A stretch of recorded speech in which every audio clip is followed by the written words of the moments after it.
Hello everyone, welcome back to my channel. My name is Priya and today we are going to discuss about an important thing and a very important topic, that is how to drafts.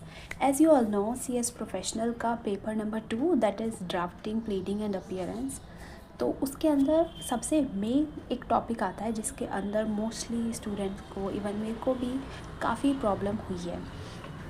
किस तरीके से drafts बनाने चाहिए, किस तरीके से उनको करना चाहिए and how to basically draft, and कितने सारे ड्राफ्ट्स हमारी ड्राफ्टिंग के अंदर हैं, हमारी बुक के अंदर कितने ड्राफ्ट्स दिए हुए हैं, क्या हर एक ड्राफ्ट को हमको बैठ के बनाना चाहिए एंड क्या बेसिकली ड्राफ्ट का फॉर्मेट होता है, बेसिकली ड्राफ्ट किस तरीके से करना चाहिए। This all are the questions जो मेरे भी एंड आपके भी माइंड में चलते होंगे।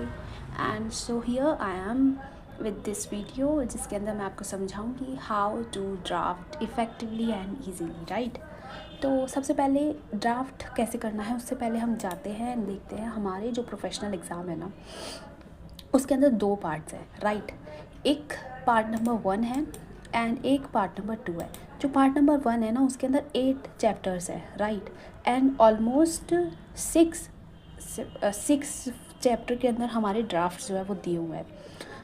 70 मार्क्स का हमारा पार्ट 1 है फॉर 8 चैप्टर्स एंड जो हमारा पार्ट 2 है वो केवल 30 मार्क्स का है। एंड इसके अंदर केवल 2 ही चैप्टर के अंदर ड्राफ्ट्स है, बाकी सारा थ्योरी पोर्शन है, राइट। और वही इसके अंदर भी लगभग 6-7 चैप्टर्स हैं जो हमको पढ़ने पड़ते हैं फॉर 30 मार्क्स, राइट। तो इसके अंदर आपको सबसे पहले ये जानना है कि हमारा जो पार्ट नंबर 1 है जो कि 70 मार्क्स के लिए है, उसके अंदर कितने ड्राफ्ट्स टोटल दिया हुआ है। यहाँ पे मैंने आपके लिए पूरी एक लिस्ट बनाई हुई है कि चैप्टर 1 के अंदर इतने ड्राफ्ट्स हैं, सेकंड के अंदर थ्योरी है, थर्ड 4 5 6 7 8 एंड पार्ट बी के भी मैंने सारे ड्राफ्ट्स यहाँ पे लिखे हुए हैं। तो इसको अगर if you want this PDF मैं आपको शेयर कर सकती हूँ। देखो यहाँ पे साफ मैंने हर एक ड्राफ्ट को गो थ्रू करा है मॉड्यूल से एंड यहाँ पर लिखा है टोटल हमारे 45 अप्रॉक्सीमेटली ड्राफ्ट्स हैं। पार्ट वगैरह मिलाकर मैंने आपको बताया, फॉर एग्जांपल मॉर्गेज के काफ़ी पार्ट्स होते हैं, तो उन सबको मैंने 1 2 3 ऐसे करके काउंट करके 45 ड्राफ्ट्स हमारे अप्रॉक्स बैठते हैं ड्राफ्टिंग के अंदर। जिसके अंदर चैप्टर 1 के अंदर ना public notice, show cause notice, letter of credit, इस टाइप के ड्राफ्ट्स हैं। चैप्टर 2 के ड्राफ्ट्स नहीं है, बट चैप्टर 2 के अंदर बहुत इंपॉर्टेंट टॉपिक दिया हुआ है, that is components of draft, description of parties etcetera, ये कंपोनेंट्स वाला, ठीक है। चैप्टर 3 के अंदर कोई ड्राफ्ट नहीं है। चैप्टर 3 सेम एज एग्जीक्यूटिव वाला चैप्टर है, power of attorney and transfer of property act, contract act, stamp duty act, registration act, ये सब उसके अंदर थोड़े एक्ट के पार्ट्स पोर्शन दिए हुए हैं, राइट।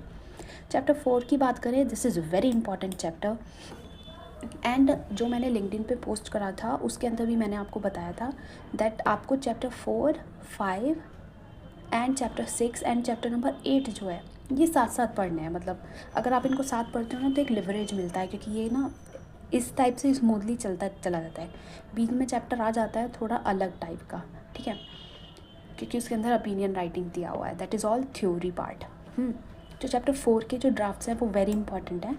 एक 5 मार्क का ड्राफ्ट यहाँ से आता ही आता है, दिस इज़ फॉर श्योर कि तो 1 या 2 ड्राफ्ट तो आएगा ही।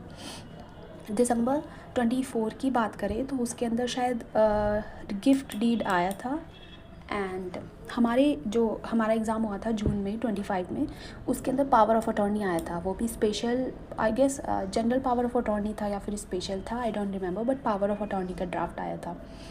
उससे भी पहले हमारा ये आया था, ADR का ड्राफ्ट आया था इसके अंदर बनाने के लिए, मीडिएशन का समथिंग था। तो मतलब ये इंपॉर्टेंट ड्राफ्ट्स हैं, आपको देखने पड़ेंगे। सेटलमेंट एग्रीमेंट, स्टैंडिंग ऑर्डर, ये सब कुछ भी इसके अंदर दिया हुआ है। जो चैप्टर 5 की बात करते हैं ना, ये बहुत इंपॉर्टेंट है। मतलब इसके अंदर आपको थोड़ा आसान भी लगे, मतलब आसान इन द सेंस ऑफ आपको थ्योरी बहुत ईजी लगेगी पढ़ी हुई एंड उसको आपको ड्राफ्ट में बनाना पड़ेगा, मतलब उनके ड्राफ्ट देखने पड़ेंगे। ये चैप्टर 5 के ड्राफ्ट्स यहाँ पर दिए हुए हैं, राइट।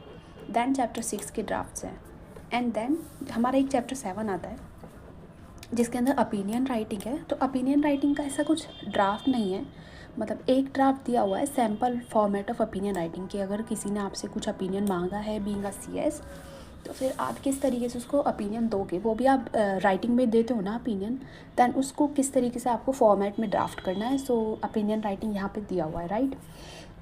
नेक्स्ट बात करते हैं हमारा जो चैप्टर 8 है इसके अंदर भी कुछ इंपॉर्टेंट ड्राफ्ट्स नहीं है, बट इम्पॉर्टेंट थ्योरी है, मतलब बहुत इंपॉर्टेंट थ्योरी है। तो आप इसको चैप्टर 6 और 7, वो 6 जब आप करोगे ना उसके साथ ही कर लेना, चैप्टर 7 को बाद में करिएगा, राइट। इट्स लाइक मेरा ऐसा कहना है कि अगर आप ऐसे करेंगे तो ईजी पड़ता है। एक और नोटिस ऑफ इजेक्टमेंट हमारा आया था जब लैंडलॉर्ड उसको निकालता है टीनेट को, then it is also important. ये एग्ज़ाम में पूछा है, मुझे ऐसा अपनी बुक में दिखा नहीं, बट एग्ज़ाम में पूछा गया 2023 के अंदर, तो मैं शायद 23 ईयर्स, तो मैंने यहाँ पे डाल दिया। इसके बात करूँ तो part B that is for 30 marks, उसके अंदर 23 ड्राफ्ट्स है अप्रॉक्सीमेटली, है ना। चैप्टर 9 पूरा का पूरा थ्योरी है, चैप्टर 11 पूरा थ्योरी है, राइट। एंड उसके बाद का जो चैप्टर 13 है वो भी थ्योरी है। चैप्टर 10 के अंदर जो आपको ये वाले ड्राफ्ट है ना, ये थोड़े से आपको हार्ड जाते हैं, मतलब hard in the sense of ये पूरा का पूरा प्लेन्ट है। रिटर्न स्टेटमेंट, आप रिप्लाई जो देते हो, एफिडेविट क्या होता है, revision, appeals, writ petition, most important, high court, supreme court, ये सब कुछ यहाँ पे उसके ड्राफ्ट दिए हुए हैं, है ना। उसके बाद चैप्टर 12 है ना, अब मैं कहती हूँ कि चैप्टर नंबर 12 जो है ना, आई थिंक इसके जो ड्राफ्ट्स है ना, उसके अंदर ये एप्लीकेशन फॉर कंपाउंडिंग जब जाते हैं हम, इसका ड्राफ्ट मेरे को लगता है कि ये इजी मतलब आ सकता है एग्ज़ाम के अंदर। ये जो फॉर्म्स यहाँ पे दिए हुए हैं ना, आई डोंट थिंक सो कि वो एग्जैक्टली फॉर्म हमको एग्ज़ाम में पूछेंगे, क्योंकि एक पूरा का पूरा फॉर्म बनाना एंड उसकी डिटेल याद रखना इस is not somewhere possible, humanly ये पॉसिबल नहीं है, मतलब मेरे को तो बहुत डिफ़िकल्ट जाता है। बट ये फॉर्म्स, ये CAA 1, NCLT 1 and 9 and winding up win के फॉर्म, ये सारे फॉर्म्स के हमको ड्राफ्ट जो है वो दिए हुए हैं बुक के अंदर, राइट। सो ये तो बात हो गई कि हमारे अप्रॉक्सीमेटली 23 ड्राफ्ट पार्ट बी में एंड 43 अराउंड 45 ड्राफ्ट हमारे पार्ट ए के अंदर होते हैं, राइट, अप्रॉक्सीमेटली। तो ये इतने सारे ड्राफ्ट्स, मतलब 60+ हमारे ड्राफ्ट्स दिए हुए हैं। क्या एक एक ड्राफ्ट को बैठ कर लिखना पड़ेगा एंड एक एक ड्राफ्ट की प्रैक्टिस करनी पड़ेगी एंड उसके बाद ही हमको समझ आएंगे? नो, ऐसा नहीं है। Believe me, most of the people ऐसा कहते हैं कि हर एक ड्राफ्ट को लिख कर देखना पड़ेगा, हर एक ड्राफ्ट को करना पड़ेगा। No, this is not practically possible. And उन 60+ ड्राफ्ट को हर एक ड्राफ्ट का याद रखना इज़ नॉट पॉसिबल। तो मैं आपसे कहूँगी कि एक वे है, मतलब इस चीज़ को आप जिससे कि इफ़ेक्टिवली या फिर कह लो ईजीली आप थोड़ा सा कर सकते हो। दैट इज़, सबसे पहले ना आपको ये पता होना चाहिए कि कंपोनेंट्स ऑफ ड्राफ्ट क्या होते हैं। अगर आपको ये समझ आ गया ना कि कंपोनेंट्स ऑफ ड्राफ्ट क्या होते हैं, तो फिर ईज़िली आप आगे जो है ना वो पढ़ सकोगे। कंपोनेंट ऑफ ड्राफ्ट्स का मतलब होता है कि जब हम एक ड्राफ्ट बनाते हैं, ठीक है, जब हम एक ड्राफ्ट बना रहे होते हैं ना, तो उस ड्राफ्ट के अंदर स्टार्टिंग से लेके एंड तक एक प्रॉपर फॉर्मेट होता है। ऐसे ही नहीं ड्राफ्ट बना लेते, लाइक प्रॉपर फॉर्मेट के अंदर चीज़ें दी हुई होती हैं। तो उस प्रॉपर फॉर्मेट को आपको पता होना चाहिए कि पहले क्या आता है, देन क्या आता है, उसके बाद क्या आता है, फिर उसके बाद क्या ऐड होता है, लास्ट में जाके हम क्या करते हैं। इस तरीके का एक प्रॉपर फॉर्मेट है, वो आपको पता होना चाहिए। That is component of draft. Basically component of draft यही है। स्टार्टिंग की हम बात करें तो डिस्क्रिप्शन से हमारा स्टार्ट होता है, जिसके अंदर डीड का टाइटल क्या होता है, for example agreement of sale है या फिर कंडीशनल सेल है, पावर ऑफ अटॉर्नी डीड है, स्पेशल पावर ऑफ अटॉर्नी है, मॉर्गेज है, गिफ्ट डीड है, लीव एंड लाइसेंस डीड है ना, या कुछ भी आप जिस भी टाइप की डीड बना रहे हो स्टार्टिंग में वो होता है। उसके बाद डेट एंड प्लेस हम प्रॉपर्ली लिखते हैं कि क्या हमारी डेट है, किस प्लेस पर हम ये एग्जीक्यूट कर रहे हैं ये डीड, है ना। उसके बाद हमारा आता है parties, between party A and party B parties के डिस्क्रिप्शन आता है। तो ये स्टार्टिंग में हमारा डिस्क्रिप्शन, यानी कि हम जब अपनी डीड या फिर हमारा जो एग्रीमेंट है या फिर जो हमारा ड्राफ्ट है बेसिकली उसको जब स्टार्ट करते हैं ना, तो हम स्टार्टिंग में डिस्क्रिप्शन देते हैं, यानी कि ओपनिंग करते हैं कि हम ये डीड बना रहे हैं, इस डेट को बना रहे हैं, है ना, पर्पस इसलिए बना रहे हैं, एंड जो हमारी डेट एंड प्लेस है वो बना रहे हैं, एंड इन दोनों पार्टीज़ के बीच में बना रहे हैं, या मोर पार्टीज़ एज द केस में भी, इन पार्टीज़ के बीच में ये एग्रीमेंट जो है हमारा ड्राफ्ट, मतलब जो डीड है वो हमारी बन रही है, राइट। देन हमारे रिसाइटल्स आते हैं। अब यहाँ पे मे बी आपको ना समझ में आ रहा हो, बट लेकिन जब हम आगे देखेंगे ना एक ड्राफ्ट, उसके अंदर मैं आपको बताऊँगी कैसे कनेक्ट करना है, राइट। रिसाइटल के अंदर whereas and whereas कर हम लिखते हैं जो भी हमारा, लाइक फॉर एग्जांपल इंटेंशन होता है ना, कि इस इंटेंशन से हम एक एग्रीमेंट करने वाले हैं। फॉर एग्जांपल अगर मुझे अपनी प्रॉपर्टी बेचनी है तो मेरा इंटेंशन है कि मेरे को प्रॉपर्टी बेचनी है, राइट। अब सामने वाले का इंटेंशन है कि उसको प्रॉपर्टी ख़रीदनी है। तो ये वाले इंटेंशंस जो होते हैं ना वो हम इसके अंदर लिखते हैं, रिसाइटल्स के अंदर। मतलब समझने के लिए मैं आपको ये बता रही हूँ, राइट। फिर टेस्टेटम क्लॉज आता है कि अब ये डीड जो है वो इस तरीके से हमारी वर्क करेगी, मतलब इस तरीके से डीड के आगे चलेंगे, राइट।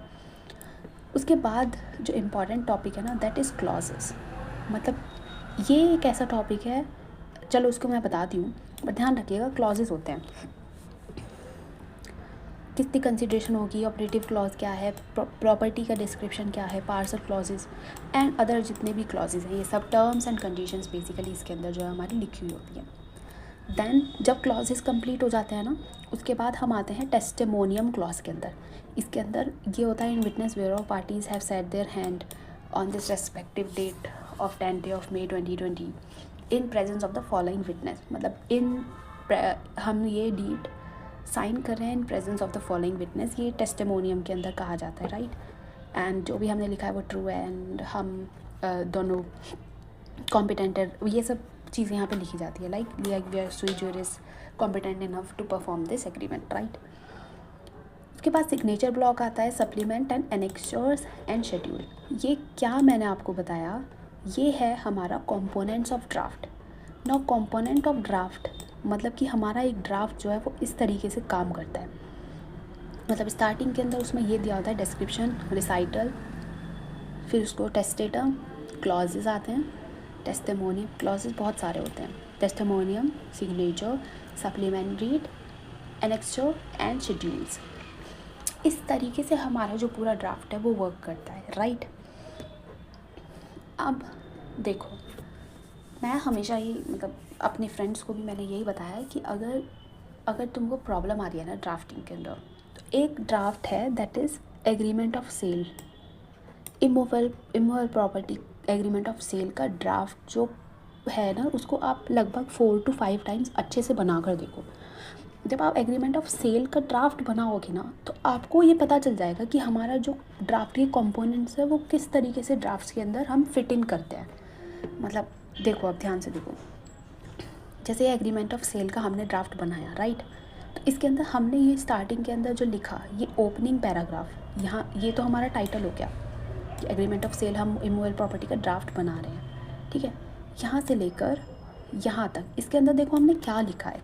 इसके अंदर सबसे पहले हमने डेट और डे लिखा है, मतलब डे तो नहीं है, डेट लिखा है, प्लेस भी नहीं लिखा बट लेकिन प्लेस भी आप लिख सकते हो, ये लिखा है।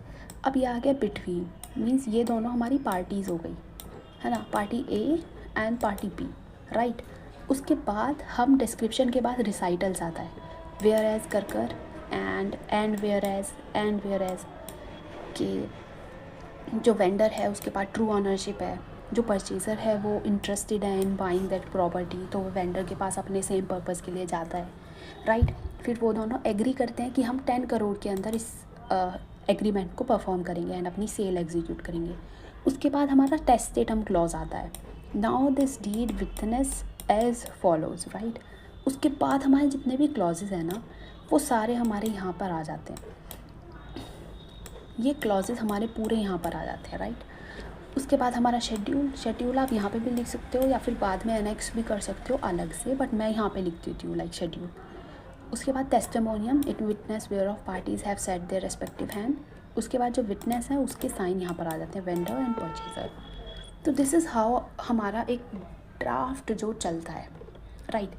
अब एक हमने ड्राफ्ट यहाँ पे देखा एग्रीमेंट ऑफ सेल का, ये हमारी ड्राफ्टिंग की बुक है, इसके अंदर ही हम एक और ड्राफ्ट देख लेते हैं। फॉर एग्जांपल चैप्टर 4 के अंदर this is power of attorney, तो इसके अंदर हम जनरल पावर ऑफ अटॉर्नी देखते हैं। इसके ड्राफ्ट में देखो स्टार्टिंग में ही हमको ये दिखा है, स्टार्टिंग में इन्होंने डिस्क्रिप्शन दे दिया, यहाँ पे पार्टीज़ हो गई, पार्टी का डिस्क्रिप्शन हो गया, पहले जो भी है hereby appointed to be my attorney और ऑन माई बिहाफ, यहाँ पे उसकी डिटेल हो गई, यहाँ पे जो पावर ऑफ अटॉर्नी बना रहा है उसकी हो गई, राइट। नाउ वेयर एज आ गया है ना। उसके बाद ये हमारे जो ये आप मतलब ये अगर लिखना चाहो तो लिख सकते हो, इट्स ऑप्शनल। देन उसके बाद जितना भी हमारा ये क्लॉजेज है ना वो आएंगे। ना आप ये सोचोगे कि इतने सारे क्लॉजेस लिखने पड़ेंगे, नहीं, देखो 5 मार्क्स का हमको ड्राफ्ट पूछा जाएगा, ठीक है। अब उस 5 मार्क के अंदर हम इतना सब नहीं लिख सकते, to be very honest, and ये ICSI भी जानता है। तो एक पेज की भी अगर आप, या फिर अगर मैं कहूँ 7 to 8 क्लॉजेज लिखे, more than enough, 7 to 8 clauses are more than enough. यहाँ तक इन्होंने 16 क्लॉजेज हमारे पूरे लिखे हैं, ठीक है। उसके बाद ये आ गया इन विटनेस वेयर ऑफ, यानी कि टेस्टिमोनियम वाला क्लॉज। नौ विटनेस के साइन आ गए, एंड उसके बाद साइन वगैरह हो गया, शेड्यूल 1 एंड शेड्यूल 2 अनेक्स कर दिया। आपको समझ में आया? मतलब पावर, मतलब एग्रीमेंट ऑफ सेल भी इस तरीके से बना था, एंड पावर ऑफ अटॉर्नी भी उसी तरीके से बना है। बस चेंज क्या हुआ था हमारा, स्टार्टिंग में थोड़े से, मतलब क्लॉजेस तो चेंज होंगे ही होंगे, और स्टार्टिंग जो हमारी थी ना, ये थोड़ी सी चेंज हो गई, क्योंकि यहाँ पे एग्जीक्यूट मतलब जो हमारा एग्जीक्यूट कर रहा है डोनर डोनी, उन दोनों के बीच में आएगा, ठीक है। इस तरीके से ही हमारा नेक्स्ट और कोई ड्राफ्ट देख लेते हैं। फॉर एग्ज़ाम्पल हम लीव एंड लाइसेंस का एग्रीमेंट देख लेते हैं। इसमें भी स्टार्टिंग में वही आ गया, डेट आ गया बिटवीन ये एंड ये, मीन्स डिस्क्रिप्शन ऑफ पार्टीज़ आ गया। उसके बाद ये देखो एंड वेयर एज, यहाँ तक क्या आ गया हमारा, ये हमारा रिसाइटल्स है। उसके बाद यहाँ से ये टेस्टेटम क्लॉज है ना, यहाँ से हमारे क्लॉजेज स्टार्ट होते हैं। ये सारे जो हमारे क्लॉज हैं, इतने सारे हमारे देखो कितने क्लॉजेज दिए हुए हैं। यहाँ तक हमारे क्लॉजेज ख़त्म हुए, सॉरी आई गेस, येप, यहाँ तक हमारे क्लॉजेज ख़त्म हुए। उसके बाद हमारा टेस्टिमोनियम क्लॉज आ गया, है ना। उसके बाद हमारा विटनेस वाला आ गया 1 and 2। शेड्यूल नहीं था तो उसको नहीं डाला, बट लेकिन अगर आपके पास कुछ शेड्यूल में भी लिखा है उसको भी आप ऐड कर सकते हो। मॉर्गेज डीड भी इसी तरीके से होती है। सिंपल मॉर्गेज पहले डेट होती है, फिर पार्टीज़ आती है, फिर रिसाइटल्स आते हैं। उसके बाद रिसाइटल्स ही चल रहे हैं, आई मीन विटनेस है, यहाँ से स्टार्ट हो गए, यहाँ तक हमारे रिसाइटल्स थे, क्लॉजेस आ गए, है ना। उसके बाद विटनेस आ गया, ख़त्म हो गया। मतलब इस तरीके से ही चल रहा है हमारा। कोई और ड्राफ्ट देखते हैं, ठीक है ना। फ़र्क क्या है, आपको ना बस केवल और केवल अपना ये चेंज करना होगा, क्लॉजेस चेंज करने होंगे, और थोड़ा सा ऊपर का आपको देखना पड़ेगा, आप कौन सा वाला ड्राफ्ट लिख रहे हो उसके अकॉर्डिंग लिखना होगा। सेटलमेंट एग्रीमेंट की बात करें तो इसके अंदर भी पहले डेट आ गई, उसके बाद एंड बिटवीन पार्टीज़ आ गई, ये दोनों पार्टी आ गई। उसके बाद वेयर एज, यानी कि हमारे रिसाइटल्स आ गए, या दिस डीड विटनेस टेस्टेटम क्लॉज आ गया। उसके बाद जो भी कुछ विटनेस था बस टेस्टेटम में ही इन्होंने ख़त्म कर दिया हमारा सेटलमेंट वाला, छोटा इन्होंने रखा बेसिकली, उसके अंदर ही सब चीज़ें हो गई। एंड ये testimonium and then witness. Bylaw of society is different, obviously कुछ चीज़ें तो हमारी डिफरेंट होती हैं, बट अगर हम और नीचे जाएं तो ये तो नोटिस है, चैप्टर 5 आई गेस। इसके अंदर और ड्राफ्ट्स कहाँ हैं? फॉरेन कोलैब, अच्छा ये तो थ्योरी है, फॉरेन कोलैबोरेशन एंड ये रहा। देखो फॉरेन कोलैबोरेशन एक हार्ड ड्राफ्ट माना जाता है, क्योंकि इसके अंदर थोड़े से क्लॉजेस थोड़े डिफ़िकल्ट बन जाते हैं। हाँ, तो फिर यहाँ पे पहले डेट आ गई, बिटवीन एंड कर हमारी दोनों पार्टीज़ आ गई। उसके बाद ये हमारा यहाँ, मतलब यहाँ से स्टार्ट होकर ये हमारे सारे रिसाइटल्स यहाँ आ गए, टेस्टेटम क्लॉज स्टार्ट हो गया, एंड यहाँ पे क्लॉज आ गई, ये क्लॉज यहाँ तक क्लॉज ख़त्म हुए। टेस्टिमोनियम क्लॉज यहाँ पर आ गया। उसके बाद वही जो हमारे विटनेस थे उनके साइन आ गए यहाँ पे, एंड लास्ट में हमारा सिग्नेचर आ गया। हो गया हमारा फॉरेन कोलैबोरेशन। अब फ़र्क क्या हुआ, देखो आप कितने भी ड्राफ्ट देखोगे ना, अगर मैं बात करूँ ना तो लीगल नोटिस हो गया, या फिर आप कुछ और लाइक हमारे जो रिट पिटीशन हो गई, वो तो डिफरेंट होते ही हैं यार, मतलब उनमें तो ऑब्वियसली आपको थोड़ा सा पढ़ना पड़ेगा ही। बट जो जॉइंट वेंचर एग्रीमेंट है, फॉरेन कोलैबोरेशन है, ये वाला service agreement, dealer, distributor, franchisee, outsourcing, non disclosure, सारे सेम तरीके से बनाए जाएंगे। एक पार्टी होगी, फॉर एग्जांपल एक एग्जीक्यूटर होगा, एक एग्जीक्यूटिव होगा, एक डोनर होगा, एक डोनी होगा, एक ट्रांसफरर होगा, एक ट्रांसफरी होगा, दो ही तो पार्टीज़ होंगी, राइट। डिफरेंस क्या है कि हम बना कौन सा रहे हैं। फॉरेन कोलैबोरेशन है तो अलग चीज़ें होंगी, डीलरशिप है तो अलग पार्टीज़ होंगी एंड क्लॉजेस उस पर डिपेंड करेंगे, right. For example gift deed है तो उसके क्लॉजेस अलग होंगे, विदाउट कंसिडरेशन होगा, वॉलंटरी होगा, पर लेकिन होंगे तो दो ही पार्टीज़ ना, डोनर डोनी तो होंगे ही ना, देन इसका भी ड्राफ्ट सेफ ही बनेगा।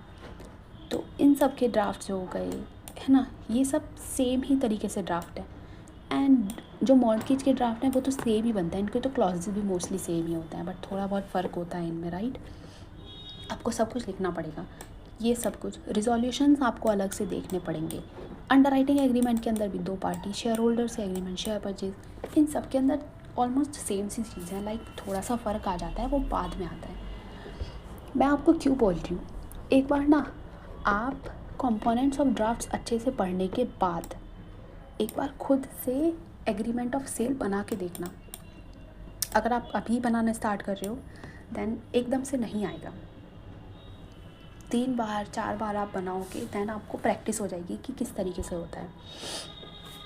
ड्राफ्ट के अंदर ना कुछ चीज़ें आपको, मतलब देखो अगर चेकर बैठा होगा ना वहाँ पे, तो फिर वो हर एक चीज़ आपकी ड्राफ्ट की पढ़ने नहीं वाला, राइट। आपने क्या क्लॉजेस के अंदर लिखा हुआ है वो डिटेल में नहीं पढ़ने वाला, क्योंकि सबके डिफरेंट होंगे क्लॉजेस। तो एक्चुअली क्लॉजेस तो सेम हो ही नहीं सकते, सबके अलग अलग होंगे, राइट। वो क्या देखेगा, वो देखेगा आपका फॉर्मेट क्या है, मींस आपने ड्राफ्ट किस तरीके से ड्राफ्ट किया है, क्या आपको ड्राफ्टिंग आती है या फिर नहीं आती, वो आपकी ड्राफ्ट देखकर जज करने वाला है, राइट। अब एक बेहतरीन ड्राफ्ट किस तरीके से बनता है, देखो अगर मैं नॉर्मली यहाँ पे लिख दूँ ना, एक लाइन में मैं लिख दूँ agreement of sale of mobile property, यहाँ से स्टार्ट कर दूँ, ठीक है, कहीं बीच से स्टार्ट ना करते हो, मैं कहीं से भी यहाँ से स्टार्ट कर दूँ, और ये बिटवीन को मैं यहाँ पे लिख दूँ, इसी के साथ में लिख दूँ, मिस्टर एक्स को मैं यहाँ पे लिख दूँ, ऐसे ऐसे ऐसे, मतलब एक पैराग्राफ में लिख दूँ, तो वो कितना अजीब लगेगा, और वो ड्राफ्ट अच्छा भी नहीं लगेगा देखने में, लाइक ऐसे घिच पिच हो जाएगा, सारा कुछ पता भी नहीं चलेगा।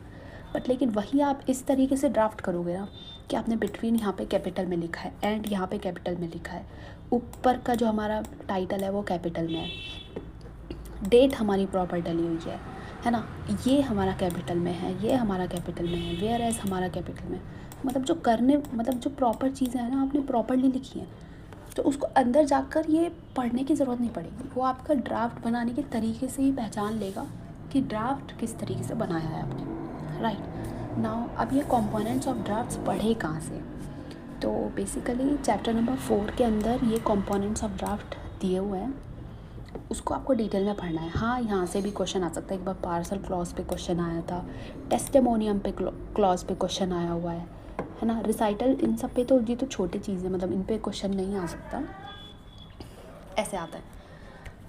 अब एक चीज़ और अगर आप ध्यान से देखोगे ना अपनी ड्राफ्टिंग के अंदर, तो फिर हमारी ना ड्राफ्टिंग की बुक के अंदर जो पार्ट ए है ना उसकी थ्योरी काफ़ी इजी दी हुई है, पार्ट बी की ना थ्योरी थोड़ी टिपिकल सी है, मतलब थोड़ा सा पढ़ने में टाइम लगता है, वो लॉ की लैंग्वेज पूरी है, बट पार्ट ए की थ्योरी ना इजी है। देखो शेयर परचेज एग्रीमेंट स्टार्टिंग में हमारी थ्योरी दी हुई है, थोड़ा सा उसकी चीज़ें दी हुई हैं, उसके बाद सीधे हमारा स्पेसिमेन दिया हुआ है, मतलब ड्राफ्ट दिया हुआ है, एंड ये टॉपिक यहीं पर ख़त्म, मतलब थोड़ी सी थ्योरी, उसका draft and topic done, right. Next अगर हम बात करें तो शेयर होल्डर्स एग्रीमेंट, उसकी थ्योरी, उसका ड्राफ्ट, है ना, फिर उसकी मतलब कोई और भी चीज़ अगर हम देखें तो उसकी थ्योरी एंड उसका ड्राफ्ट, इस तरीके से हम वो चीज़ें दी हुई हैं, समझ रहे हो आप, मतलब थ्योरी एंड उसका ड्राफ्ट, थ्योरी एंड उसका ड्राफ्ट, तो आपको इस तरीके से ये चीज़ें पढ़नी पड़ेंगी। पावर ऑफ अटॉर्नी, पहले पावर ऑफ अटॉर्नी समझाया, जनरल पावर ऑफ अटॉर्नी उसका ड्राफ्ट, फिर स्पेशल पावर ऑफ अटॉर्नी उसका ड्राफ्ट, गिफ्ट डीड उसको समझाया उसकी पावर ऑफ अटॉर्नी, लीज उसको समझाया उसकी पावर ऑफ अटॉर्नी, तो इस तरीके से किया, but theory is comparatively easy, तो इस तरीके से आप ड्राफ्ट को पढ़ सकते हो। एंड टू बी ऑनेस्ट एक बार कंपोनेंट्स ऑफ डीड कर एग्रीमेंट ऑफ सेल बना कर देखो, मतलब आपको बनाना चाहिए मेरी तरफ से, मतलब 3-4 बार तो मिनिमम बनाना चाहिए आपके, ऐसे ना बनाते बनाते थोड़ा सा माइंड में बैठ जाता है कि इस तरीके से हमारा ड्राफ्ट बनेगा, फिर आपको मोर फोकस पता है आपका किस पे रहेगा, आपका इस पे फोकस नहीं रहेगा कि ड्राफ्ट किस तरीके से बनाऊँ, आपका फोकस ये रहेगा कि ड्राफ्ट के जो हमारे क्लॉजेस हैं वो कैसे लिखने हैं, गिफ्ट डीड में क्या क्या क्लॉजेस आते हैं वो आपको याद रह जाएगा, है ना। एंड टू बी ऑनेस्ट एक चीज़ बताऊँ, देखो क्लॉजेस जो है ना वो इतने डिफ़िकल्ट नहीं होते, है ना। कुछ क्लॉजेज सेम होते हैं, आर्बिट्रेशन वाला क्लॉज हमारा सेम डल जाता है, ठीक है। पेमेंट वाला क्लॉज, उसके अंदर आप कोई और सा भी क्लॉज डाल सकते हो कि इनिशियल पेमेंट हो गया, है ना। और आर्बिट्रेशन वाला हमारा क्लॉज हो गया, मतलब 3-4 टाइप ऑफ क्लॉजेज हमारे जो होते हैं वो सेम चले जाते हैं। तो उन सेम को भी आप डाल सकते हो और कुछ अलग से भी आप अपने डाल सकते हो। सो दिस इज़ हाउ ये चीज़ें वर्क करती हैं। आई होप सो मैंने आपको जितना मैं अपनी तरफ से डिटेल में बता सकती थी कि ड्राफ्ट किस तरीके से बनाते हैं, मैंने आपको बता दिया। अब ये मैं ना PDF अपने टेलीग्राम वाले ग्रुप पे जो लेट्स डिकोड CS है उसके अंदर मैं शेयर कर दूँगी, ठीक है। ये वाला PDF मतलब पूरा ही शेयर कर दूँगी, आपको उसके अंदर देखना हो तो आप देख लीजिएगा। मैंने पूरी कोशिश करी कि आपको पता लग सके कि ड्राफ्ट किस तरीके से बनाते हैं। So thank you so much guys, you can join my Telegram group let's decode CS, जिसके अंदर मैं रिलेटेड सारी PDF एंड मटेरियल शेयर करने वाली हूँ। सो आई होप सो आपको वीडियो अच्छा लगा होगा एंड आपको पता चला होगा कि एक्चुअली में ड्राफ्ट्स को बनाना किस तरीके से स्टार्ट कर सकते हैं, right. Do hit a like and a comment on my video please. Thank you so much. Bye bye.